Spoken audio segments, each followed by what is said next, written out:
Selanjutnya, mohon maaf ada kepencet, maaf pencet, mohon maaf pencet. Kemudian selanjutnya pada metode jual barang. Metode jual barang ini sesuai namanya untuk menjual barang kepada customer atau jika dalam kodenya adalah melakukan update kepada tabel penjualan. Nah, sekali lagi aksesnya kita menggunakan Context Manager supaya simpel ya di sini. Nah, terus kita bikin kursor dan aku next. Nah, di sini kita hanya apa namanya? Apa namanya? Memilih kolom kolom stok yang dimana ID-nya itu sesuai dengan yang diinput oleh user. Nah, di sini kita hanya mengambil satu ya, yaitu fetch. Kita menggunakan fetch one karena kita hanya mengambil satu barang dengan ID tersebut. Nah, jadi terlepas dari misal minyak itu memiliki memiliki tiga baris. Jadi misal ID 1, 5, dan 8 itu namanya sama-sama minyak, tapi nanti yang diambil cuma satu aja karena kita menggunakan fetch one. Nah, kemudian sebelum kita menjual kepada konsumen, tentu saja kita harus mengecek berapa sih minyak yang misal pembelinya membeli minyak berapa sih minyak yang tersedia untuk dijual. Misal stoknya itu cuma 5 liter, tetapi pembelinya itu minta 7 liter. Nah, kan itu kan nggak bisa, tetap makanya misal tidak stok tidak mencukupi, maka langsung kita langsung melakukan else print stok tidak cukup atau barang. Nah, makanya di sini kita melakukan verifikasi. Misal if result, di sini if result ini adalah melakukan itu ada nggak sih ID-nya itu benar apa enggak? Kalau benar berarti lanjut kita melakukan result result index zero. Result index zero di sini adalah stok stok ya. Karena kita cuma ambil daripada kolom stok. Nah, stoknya itu lebih besar sama dengan jumlah apa enggak sih? Nah, jadi misal stoknya itu 5 dan jumlah yang diinginkan oleh konsumennya itu adalah 5. Nah, maka barang tersebut itu akan dijual kepada konsumen tersebut. Nah, apabila kondisi ini true, maka kita akan melakukan update pada tabel persediaan yang dimana kita akan mengurangi yaitu stok sama dengan stok min tanda tanya, yaitu tanda tanya itu berdasarkan jumlahnya ya. Kemudian where ID-nya adalah ID barang yang telah diinputkan gitu. Nah, kemudian tanggalnya itu sama seperti metode tambah barang, yaitu tanggal sekarang ini dilakukannya input itu. Kemudian kita melakukan update pada tabel penjualan, yang dimana kita update pada ID jualnya, jumlah jumlah barangnya, dan juga tanggal diinputkannya penjualan tersebut. Nah, di sini kita tanda tanya karena kita input berdasarkan ya nilainya kita tentukan berdasarkan inputannya, yaitu di barang, jumlah, dan juga tanggal. Dan apabila sudah selesai kita kita tandai dengan print penjualan berhasil dicatat. Nah, selanjutnya di sini adalah melihat riwayat penjualan yang sudah terjadi. Nah, dengan metode riwayat penjualan, penjualan yang telah tertulis itu bisa dilihat, yang sudah dicatat gitu. Misal 7 hari yang lalu kita telah melakukan penjualan kepada konsumen barang apa saja, nanti bisa dilihat seperti itu. Sekali lagi kita menggunakan context manager supaya lebih simpel. Kemudian kita back cursor dan langsung kita execute. Nah, di sini kita menyeleksi memilih kolom ID, kolom jumlah, dan kolom tanggal dari tabel penjualan, dan kita joinkan dengan kolom nama barang dan harga satuan dari tabel persediaan. Nah, kenapa kok gitu? Karena kita pengen lihat harga eh, harga satuan yang ada pada tabel persediaan, karena tabel penjualan itu tidak menyediakan harga satuannya. Nah, bisa dilihat di sini ya. Nah, kemudian di sini supaya rapi itu ID, nama, jumlah, harga, total, dan tanggal. Nah, seperti yang bisa kita lihat, total itu tidak ada di kedua tabel, baik di persediaan maupun penjualan. Nah, total itu dilihat daripada daripada row 2 dan juga row indeks 3. yang dimana row 2 ini adalah jumlah dari barang yang dijual dikalikan dengan harga satuan dari barang yang dijual.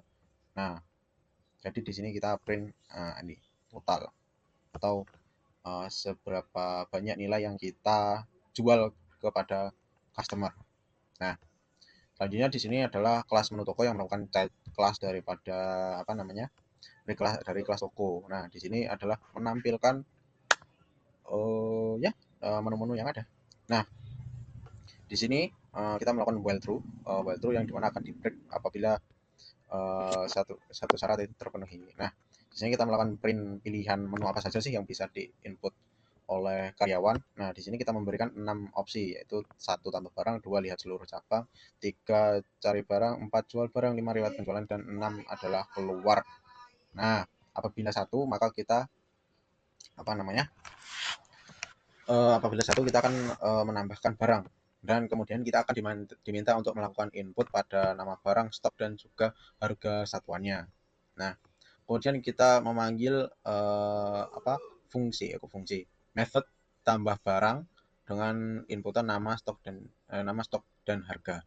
Nah, kenapa kita bisa panggil seperti ini? Karena sekali lagi kelas menu merupakan cat kelas daripada kelas toko, sehingga bisa langsung memanggil metodenya dengan cara self dot tambah barang seperti itu.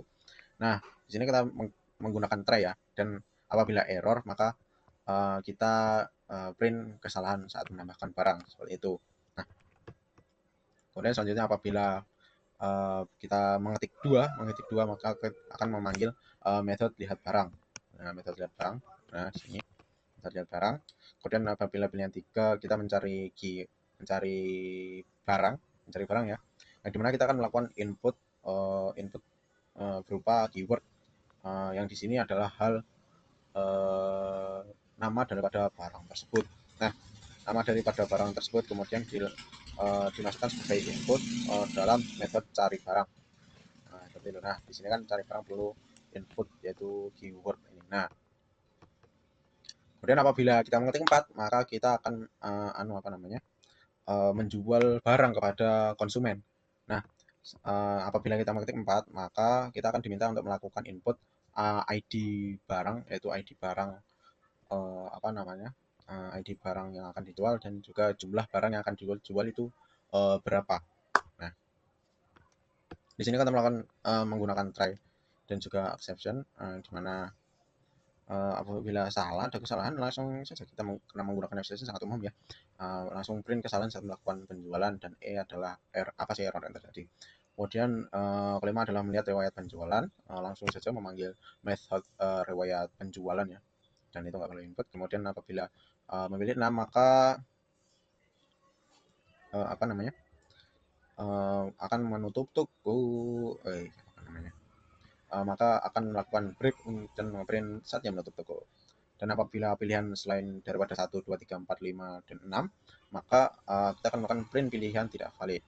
Nah, setelah semua kelas dan method yang ada, apabila kita tidak memanggilnya maka maka tidak ada yang bisa dijalankan. Nah, maka di sini kita memanggil kelas menu dan juga method tampilkan. Nah, sangat enaknya karena semuanya merupakan kelas daripada karena menu adalah child class daripada kelas toko dan kelas toko merupakan child class daripada kelas gudang, maka kita cukup panggil ini aja menu dot tampilkan. Kita panggil kelas menu dan juga method tampilkan. Nah, sekarang kita uji coba. Nah, misal di sini misal kita coba cek gudangnya isinya apa aja sih.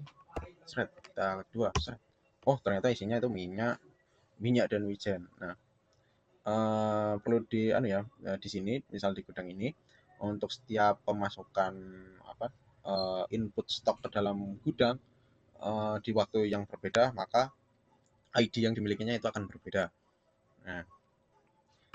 Nah kemudian misal kita melakukan fungsi tambah barang, misal kita punya bola gitu, bolanya nggak tahu bola apa, bebas.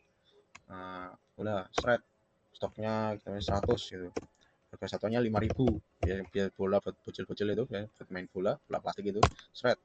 Kemudian kita cek dua, thread. Wah, ternyata udah ke input nih. Bener, seperti itu. Nah, kemudian misal kita cari gitu, cari barangnya. Misal kita cari apa ya? Kita cari apa ya? Kita cari apa ya? Misal kita cari Wijen, tapi kita lupa. Oh, Wijen itu isinya huruf apa aja ya? Misal kita cuma ingat W sama I itu. Kita cek, set. Oh, ternyata ada barang WI, ternyata Wijen gitu. Terus misal kita pengen jual barang gitu. Kita pengen jual barang kepada konsumen. Set. Tempat set ID barangnya. Udah dari keempat barang yang ada di dalam gudang, kita pengen jual apa sih? Nah, misal kita take 4. Nah, ya bolanya. Habis itu kita cek apa namanya? Kita input berapa jumlah yang pengen dijual. Misal bocil-bocilnya tuh cuma pengen beli 2 gitu. Karena buat main 2 kotak gitu. Tapi satu hilang.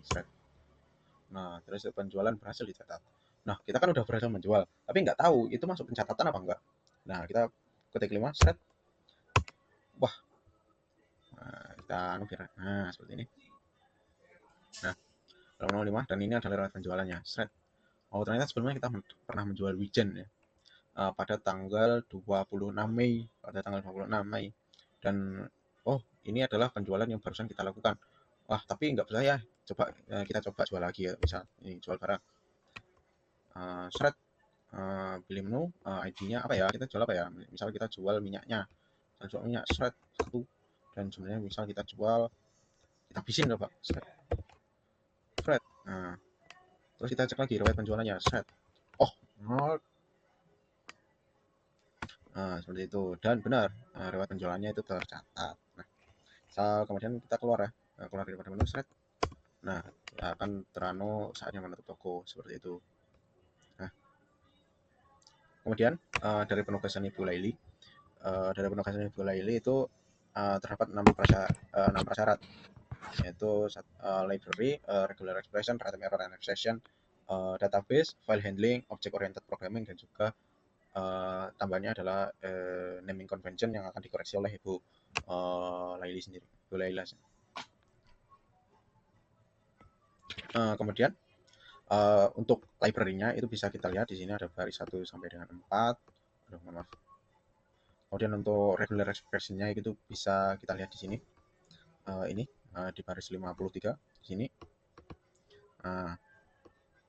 Kemudian untuk database-nya di sini kita langsung buat database baru ya. Dan apabila sudah ada kita cuma connect aja, dan apabila tidak ada kita buat database baru. Nah, kemudian untuk file handling-nya, kita cuma ada di sini ya, yaitu cuma ngecek apakah variabel db name itu ada apa enggak. Nah, kemudian untuk object oriented programming-nya jelas ya, sudah jelas, yang dimana kelasnya ini ada 3. Kemudian untuk inheritance mewarisi method connect yang digunakan terus di sini, misalnya ya, with self connect ini.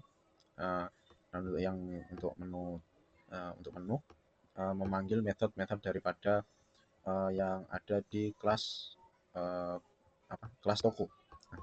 Kemudian untuk encapsulation itu kita cuma ada di sini, yaitu db name. Nah, supaya lebih aman ya, cuma bisa diakses melalui metode yang ada di kelas gudang aja gitu. Nah, seperti itu.